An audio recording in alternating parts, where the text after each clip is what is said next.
राम राम, सत श्रीकाल, आदाब। आपके अपने YouTube channel success with Dhruv sir में आपका हार्दिक स्वागत है। आज हम स्ट्रेटेजी के का पार्ट 3 लेके आए हैं। चल आज हम चर्चा करेंगे स्ट्रेटेजी के पार्ट 3 पर।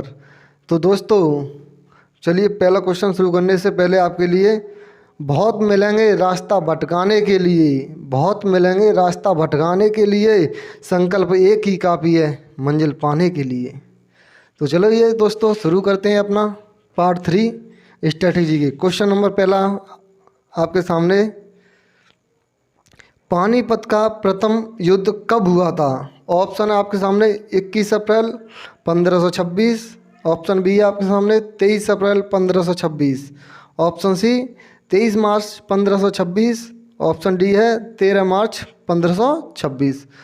पानीपत का प्रथम युद्ध, पानीपत का प्रथम युद्ध। तो जैसा कि दोस्तों आप जानते हो, इसका आंसर क्या होगा? 21 अप्रैल 1526। कब हुआ था पानीपत का प्रथम युद्ध? 21 अप्रैल 1526 को। किस किस के बीच लड़ा गया था ये? एक तरफ थे हमारे मुगल साम्राज्य के संस्थापक बाबर, और दूसरी तरफ से हमारे लोधी वंश के अंतिम शासक बाबर बनाम इब्राहिम लोधी।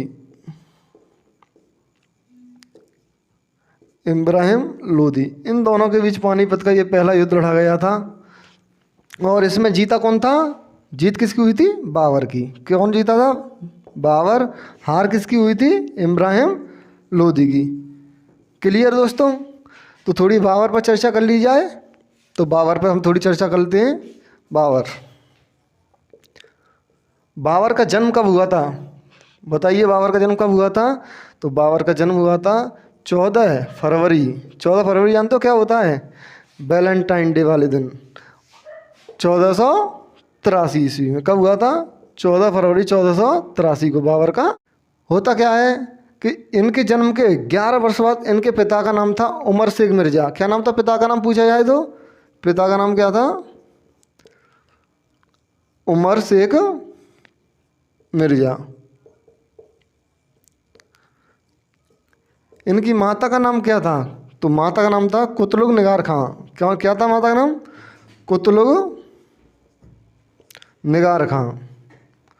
इनकी दादी का नाम पूछा जाए, इनका लालन पालन किसने किया था? इनकी दादी ने किया था। यानी इनकी दादी का नाम क्या? दौलत बेगम। अगर दादी का नाम पूछा जाए तो दादी का नाम होगा दौलत बेगम। क्या नाम था इनकी दादी का? दौलत बेगम। इनके जन्म के 11 वर्ष बाद इनके पिता की मृत्यु हो जाती है, और इन्हें 11 वर्ष 3 महीने की आयु में इन्हें फरगना का शासक बनाया जाता है। कब बनाया जाता है? जन्म हुआ था 1483 में, फरगना का शासक बनते हैं कब? शासन कब से स्टार्ट होता है फरगना में इनका? 1494 से। यानी 11 वर्ष की आयु में, 11 वर्ष 3 माह की आयु में ये फरगना के शासक बन जाते हैं। उसके बाद ये समरकंद पर आक्रमण करते हैं। समरकंद को 1501 में क्या होता है, कुछ समय यहाँ शासन करने के बाद 1501 ईस्वी में ये जब समरकंद पर आक्रमण करते हैं और समरकंद को जीत लेते हैं, सो क्या होता है? समरकंद को जीत लेते हैं और 8 महीने शासन करने के होता है। उसी दरमियान 8 महीने के अंदर ही इन्हें वहाँ पर एक लड़की से प्यार हो जाता है, मोहब्बत हो जाती है। तो क्या होता है उसमें? उसके बाद इन्हें वहाँ से मार के भगा दिया जाता है और ये काबुल कंधार में आकर शासन करने लगते हैं। काबुल कंधार को कब्जे में कर लेते हैं और उस पर शासन करने लगते हैं। और उधर उस लड़की से मोहब्बत करने बैठे थे, लेकिन शादी नहीं हो पाई इनकी। लेकिन हुआ क्या, जब उस लड़की ने इनके लिए खत लिखती है वो लड़की, और क्या कहती है? हुई कर खता तो बता, मैं बुरी ही सही तू बुरी तो बता, करती हूँ तुझसे प्यार ओ बाबर, मैं गलती सही तू सही तो बता। जैसे ये खत बाबर के हाथ लगता है तो ये पढ़कर बाबर को जोश आ जाता है। मोहब्बत में आपको पता ही है दोस्तों कितना ताकत होती है, कितना जोश होता है। ये खत मिलते ही बाबर फिर से समरकंद पर आक्रमण करने के लिए चल देते हैं। और जैसे ही वहाँ बाबर समरकंद पर जाके दोबारा से आक्रमण करते हैं, फिर वहाँ इन्हें बड़ी बेइज्जती के साथ उन्हें मार करके इन्हें भगा दिया जाता है। यहाँ तक क्लियर। उसके बाद बाबर का पहला युद्ध हो गया हमारा क्या, 21 अप्रैल 1526। उसके बाद क्या होता है, बाबर ने भारत में 4 युद्ध जीते हैं। पहला युद्ध हो गया पानीपत का प्रथम युद्ध। दूसरा युद्ध किसका, खानवा का युद्ध, खानवा युद्ध। खानवा युद्ध कब होता है, 1527 में। कब होता है, 1527। किस किस के बीच होता है ये पूछा जाए तो बाबर और बनाम कौन था, राणा सांगा।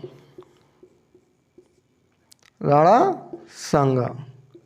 इसमें कौन जीतता है, इसमें भी हमारे बाबर की जीत होती है। उसके बाद 1528 में तीसरा युद्ध लड़ते हैं। भारत में सफल युद्ध है इनके। 1528 में ये लड़ते हैं चंदेरी का युद्ध। चंदेरी युद्ध में इनका सामना होता है। चंदेरी युद्ध किससे लड़ा जाता है, मेदिनी राय से। इसमें भी कौन जीतता है, बाबर। और चौथा युद्ध लड़ते हैं 1529 में। 1529 में कौन सा युद्ध लड़ते हैं, ये खानवा, घाघरा। खानवा हो गया, हाँ घाघरा। कौन सा युद्ध लड़ते हैं, घाघरा का युद्ध। घाघरा युद्ध में इनका सामना मुकाबला किससे होता है, अफगानों से। और इसमें कौन जीता है, इसमें भी हमारे बाबर जीते हैं। आपको पता होगा, जैसा कि दोस्तों आप जानते हैं कि पानीपत के प्रथम युद्ध में इन्होंने तोपें और गोला बारूद का प्रयोग किया था। प्रश्न पूछा जाता है, बताइए सबसे पहले गोला बारूद का प्रयोग करने वाले शासक का नाम बताइए। तो उसका नाम क्या हो जाएगा, हमारा बाबर। ठीक है, क्लियर। यहाँ तक क्लियर हुआ तो आप स्क्रीनशॉट ले लीजिए, फिर आगे बढ़ते हैं। स्क्रीनशॉट ले लिया, रब करने से, ठीक है, चलते हैं। दोस्तों बने रहिए आप हमारे साथ। यूपीएसआई आपके लिए बहुत अच्छा मौका है, और जब 2 स्टार लगते हैं तो दुनिया सलाम करने लगती है। तो दोस्तों बने रहिए और तैयारी करते रहिए, जल्दी आप लोगों को सफलता मिलेगी।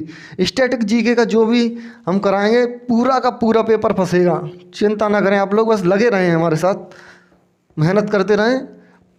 स्टैटिक जीके का पूरा पोर्शन हमारी वीडियो से कवर हो जाएगा, उसकी आप बेफिक्र रहिए। आप नेक्स्ट क्वेश्चन पर चलते हैं। नेक्स्ट क्वेश्चन क्या कह रहा है, नेक्स्ट क्वेश्चन कह रहा है आपका, भोजन से प्राप्त ऊर्जा को किस में नापा जाता है। ऑप्शन आपके पास केल्विन, कैलोरी, जूल, ऊष्मा। भोजन से प्राप्त ऊर्जा को किस में मापा जाता है। तो भोजन से हमें ऊर्जा प्राप्त होती है, उसे किस में नापते हैं। भोजन से प्राप्त ऊष्मा को आंसर बताइए कमेंट करके। प्राप्त ऊर्जा किस में मापा जाता है, तो इसका आंसर होगा क्या, कैलोरी। किस में मापा जाता है, कैलोरी में। भोजन से प्राप्त ऊष्मा को या ऊर्जा को किस में मापा जाता है, कैलोरी में। अब प्रश्न ये उठता है कि बताइए कितने कैलोरी बराबर जूल होता है। तो 1 कैलोरी में कितने जूल होते हैं, 1 कैलोरी बराबर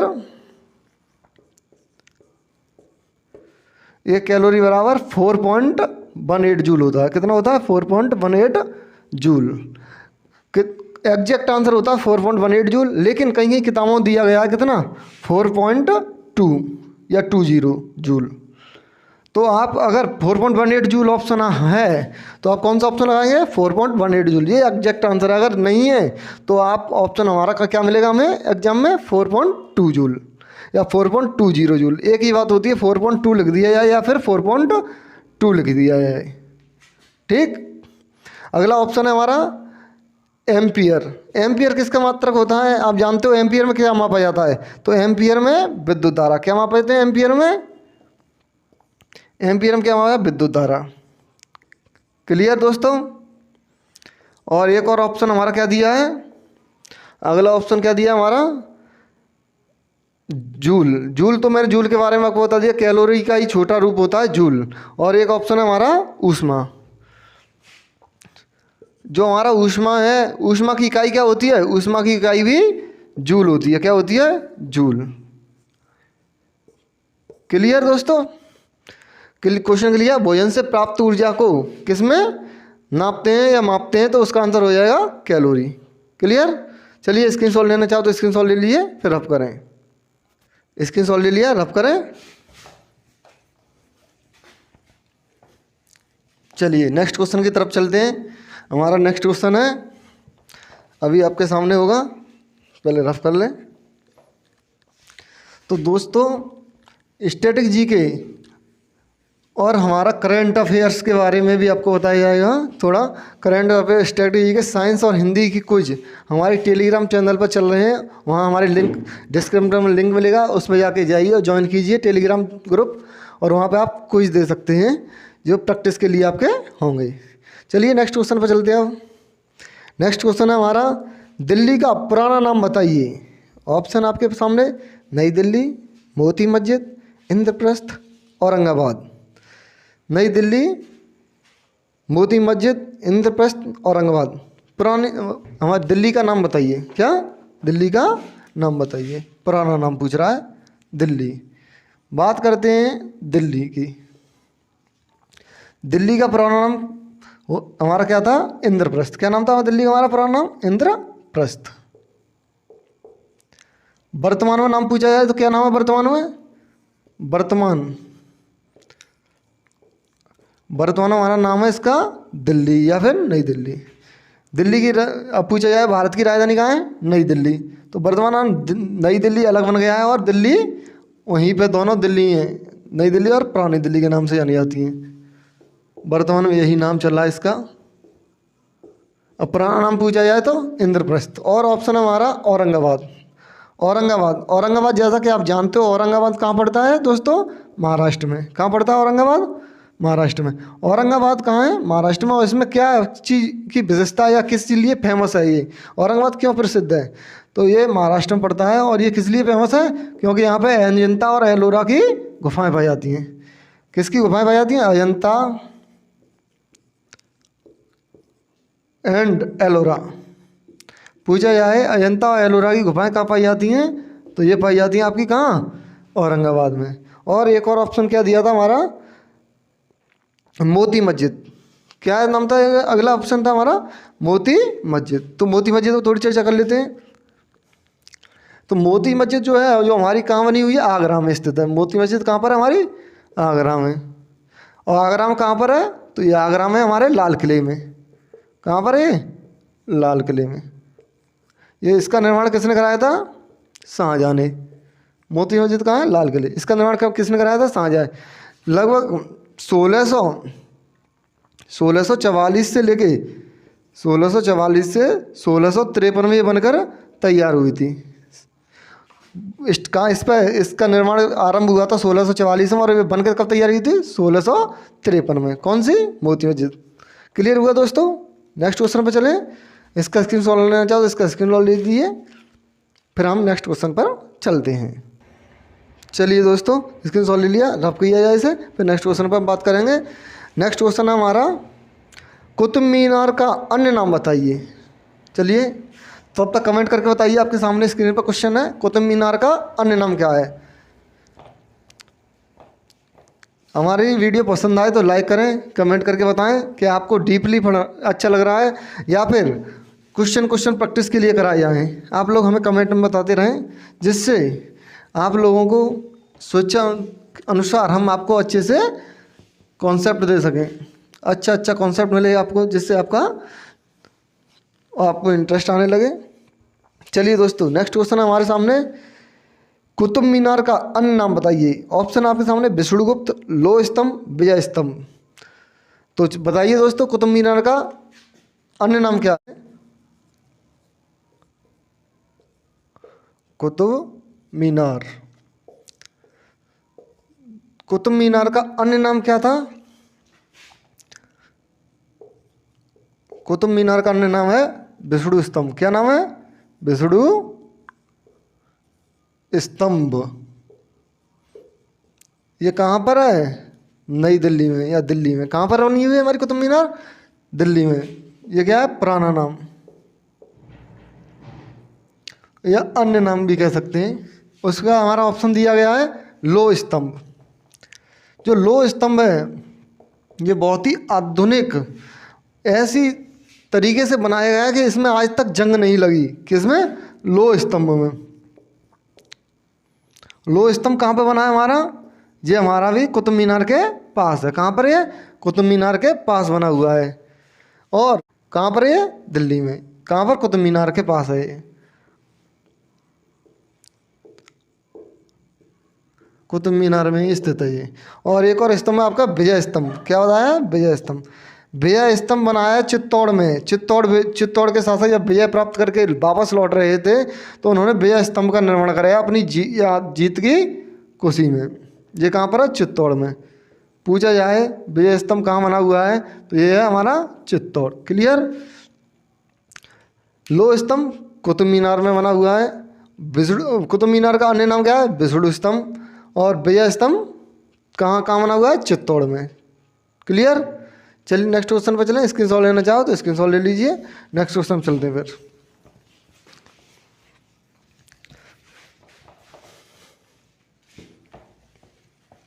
नेक्स्ट क्वेश्चन हमारा क्या कह रहा है आपके सामने स्क्रीन पर?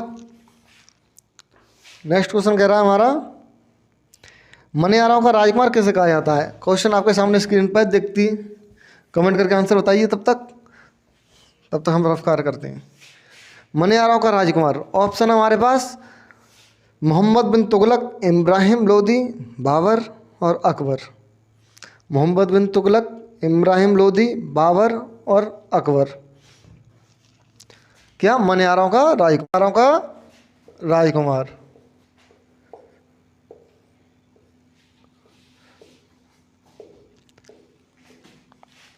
मनिहारों का राजकुमार कहा जाता है दोस्तों MBT को। किसे कहा जाता है? MBT को। क्लियर?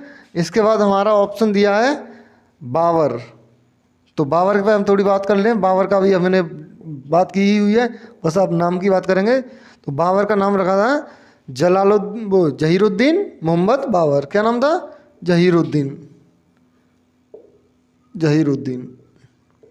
क्लियर? अब थोड़ी अकबर पर चर्चा कर ली है। अभी हम बाबर पर चर्चा कर चुके हैं फिलहाल थोड़ी देर पहले। अब हम बात करेंगे अकबर पर। तो अकबर का नाम था बदरुद्दीन। क्या नाम था? बदरुद्दीन। बद्र माने होता है पूर्णिमा। बद्र माने क्या होता है? पूर्णिमा। इसका मतलब होता है पूर्णिमा।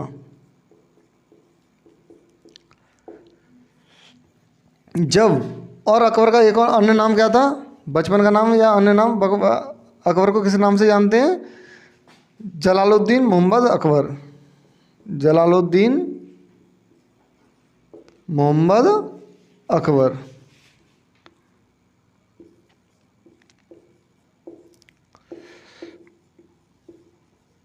क्लियर दोस्तों? हाँ, तो आप सोचोगे कि बताइए उसका नाम अकबर कैसे पड़ा या जलालुद्दीन मोहम्मद कैसे पड़ा? तो बात है, एक समय की बात है, जब हुमायूं सो रहे थे तो उन्हें रात में एक सपना आया। तो सपने में उन्होंने जलालुद्दीन नाम सोचा। इस कारण हुमायूं ने अपने पुत्र का नाम जलालुद्दीन मोहम्मद अकबर रख दिया। और इनकी माता का नाम क्या था अकबर की? तो इनकी माता का नाम था हमीदा बानो बेगम। माता का नाम क्या था? हमीदा बानो बेगम।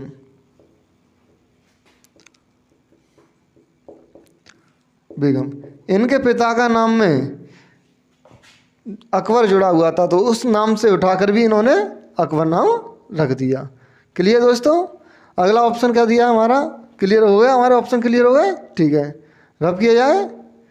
इब्राहिम लोदी और दिया हुआ है हमारा ऑप्शन। क्या दिया है? इब्राहिम लोदी। इब्राहिम लोदी मैंने क्या बताया है? लोदी वंश का अंतिम शासक कौन था? इब्राहिम लोदी। इब्राहिम लोदी कौन था? लोदी वंश का अंतिम शासक। लोदी वंश का अंतिम शासक। क्लियर दोस्तों? चलिए नेक्स्ट क्वेश्चन पर चलते हैं। हाँ, लोदी वंश का अंतिम शासक कौन? इब्राहिम लोदी। इसकी सॉल्व ले लिए, फिर नेक्स्ट क्वेश्चन पर चलते हैं। ठीक है, चलिए दोस्तों नेक्स्ट क्वेश्चन है हमारा, प्रारंभ में यूरोपीय व्यापारियों की रुचि किसमें थी? प्रारंभ में यूरोपीय व्यापारियों की रुचि किसमें थी? तो ऑप्शन आपके सामने मसाले, सिल्क, नील, अफीम। कमेंट करके बताइए कि किसमें थी प्रारंभ में यूरोपियों की रुचि किसमें थी? कमेंट करके बताइए। आपके सामने स्क्रीन पर प्रश्न दिखाई दे रहा है, तब तक रफ किया जाता है इसे। जल्दी जल्दी कमेंट कीजिए और बताइए कि प्रारंभ में यूरोपियों की रुचि किसमें थी। तो आप जानते हो कि यूरोपी जब भारत में आए तो उनका प्रमुख उद्देश्य था भारत में मसाले ले जाकर, भारत से मसाले ले जाकर उनका व्यापार करना। सबको पता है। तो प्रारंभ में यूरोपियों की रुचि किसमें थी? मसालों में। आंसर क्या होगा इसका? मसाले। क्लियर? नील हुई, नील, चाय, इनमें उनकी रुचि बहुत बाद में पहुंची है, लेकिन उससे पहले सबसे पहले उनकी रुचि थी कि वो यहाँ से मसाले ले जाएं और इसका अच्छे से व्यापार करना था, क्योंकि उन्हें पता था मसालों में इतना मुनाफा होता था उन्हें कि यहाँ से 100 गुना ज़्यादा मुनाफा हो रहा था, इसलिए उन्होंने मसालों को ही ज़्यादा प्रायोरिटी दी थी। ठीक है, चलिए नेक्स्ट क्वेश्चन पर। ये नेक्स्ट क्वेश्चन हमारा, चलिए चलते हैं हम नेक्स्ट क्वेश्चन पर। तो इसकी बात करते हैं। 18वीं सदी में ईसाई मिशनरियों की आधुनिक भारत में बहुत ही बड़ा गहरा प्रभाव पड़ा है आधुनिक भारत पर ईसाई मिशनरियों का।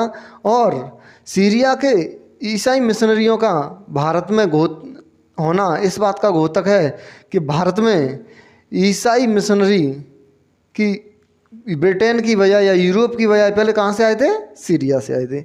तो इसका आंसर हो जाएगा दक्षिण भारत। आंसर क्या है इसका? दक्षिण भारत। दक्षिण भारत में अधिक संख्या में ईसाई मिशनरियों का होना, कहाँ पर? दक्षिण भारत में। दक्षिण भारत में अधिक संख्या में ईसाई मिशनरियों का होना इस बात का घोतक है कि ईसाई मिशनरी यूरोप के मतलब ब्रिटेन के नौकर कहाँ के थे? सीरिया के। कहाँ के थे ईसाई मिशनरी? ईसाई मिशनरी कहाँ के थे? सीरिया। क्लियर दोस्तों? चलिए नेक्स्ट क्वेश्चन पे चलें हम। नेक्स्ट क्वेश्चन पे चलते हैं अब। नेक्स्ट क्वेश्चन है आपका, आपकी स्क्रीन पर आपके सामने। ईरान का नेपोलियन किसे कहा जाता है? क्या क्वेश्चन है? ईरान का नेपोलियन किसे कहा जाता है? तो चलती है, ऑप्शन आपके सामने। ऑप्शन आपके सामने समुद्रगुप्त, चंद्रगुप्त, अशोक, नादिर शाह। समुद्रगुप्त, चंद्रगुप्त, अशोक और नादिर शाह। कमेंट करके बताएं हमें कि किसे कहा जाता है ईरान का नेपोलियन। तो इसका आंसर होगा दोस्तों नादिर शाह को। नादिर शाह को कहाँ क्या कहा जाता है? ईरान का नादिर शाह, ईरान का नेपोलियन क्या कहा जाता है? ईरान का नेपोलियन।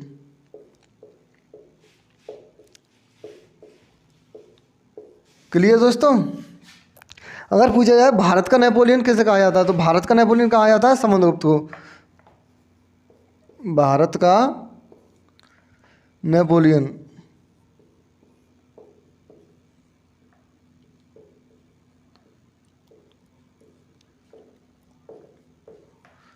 किसे कहा जाता है? तो ये कहा जाता है हमारे समुद्रगुप्त को। क्लियर दोस्तों? और एक और ऑप्शन दिया है चंद्रगुप्त मौर्य। क्या ऑप्शन है हमारा? चंद्रगुप्त मौर्य। तो आप जानते हो चंद्रगुप्त मौर्य को क्या कहा जाता है? चंद्रगुप्त मौर्य को क्या कहा जाता है? Sandrocottus, Sandrocottus, quotes, Sandrocottus. ये किसने कहा है चंद्रगुप्त को? सेंड्रोकोटस किसने कहा है? सर विलियम जोन्स ने। किसने कहा है? सर विलियम जोन्स ने। आप जानते हो सर विलियम्स जोन्स ने किसकी स्थापना की थी? Asiatic Society. कौन सी? Asiatic Society of Bengal. Asiatic Society of Bengal की स्थापना पूछी जाए तो सर विलियम जोन्स। क्लियर दोस्तों? क्लियर हुआ? अगला ऑप्शन हमारा अशोक। अशोक पे हम चर्चा पहले ही कर चुके हैं, कल की वीडियो में भी की थी, लिंक डिस्क्रिप्शन होगा, जाके देखिएगा। अब नेक्स्ट क्वेश्चन पे चलते हैं हम। नेक्स्ट क्वेश्चन हमारा आपके सामने, गांधी जी को दक्षिण अफ्रीका में किस प्लेटफॉर्म पर रेलगाड़ी से उतारा गया? गांधी जी को दक्षिण अफ्रीका में किस प्लेटफॉर्म पर रेलगाड़ी से उतारा गया? आपके सामने ऑप्शन है, कमेंट करके बताइए कि गांधी जी को किस स्टेशन पर उतारा गया था अफ्रीका में, दक्षिण अफ्रीका में जब वो गए थे। तो इसका आंसर क्या होगा दोस्तों? पीट्सबर्ग। कौन सी स्टेशन थी? पीट्सबर्ग। कहाँ उतारा गया था? पीट्सबर्ग में।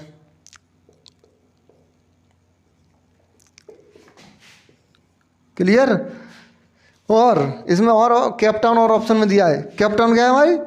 कैपिटल है। कहाँ की? अफ्रीका की। Capital of south Africa. Capital of south Africa पूछा जाए तो साउथ अफ्रीका की कैपिटल क्या है? कैपटाउन। क्या है? विधिक कैपिटल है। क्लियर दोस्तों? चलिए अब नेक्स्ट क्वेश्चन पे चलते हैं। गदर पार्टी की स्थापना किसने की थी? तो आपके सामने ऑप्शन है बाल गंगाधर तिलक, लाला हरदयाल, CR दास और सर विलियम जोन्स। गदर पार्टी की स्थापना किसने की थी?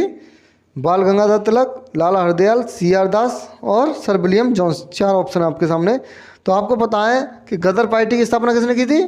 जैसा कि आप जानते हो दोस्तों, गदर पार्टी की स्थापना की थी लाला हरदयाल ने। किसने की थी? लाला हरदयाल ने। और मैं अभी सर विलियम जोन्स के बारे में आपको बता चुका हूँ, उन्होंने क्या क्या किया था। यहाँ तक क्लियर हुआ? गदर पार्टी की स्थापना की थी लाला, गदर पार्टी लिख लीजिए, गदर पार्टी, लाला हरदयाल।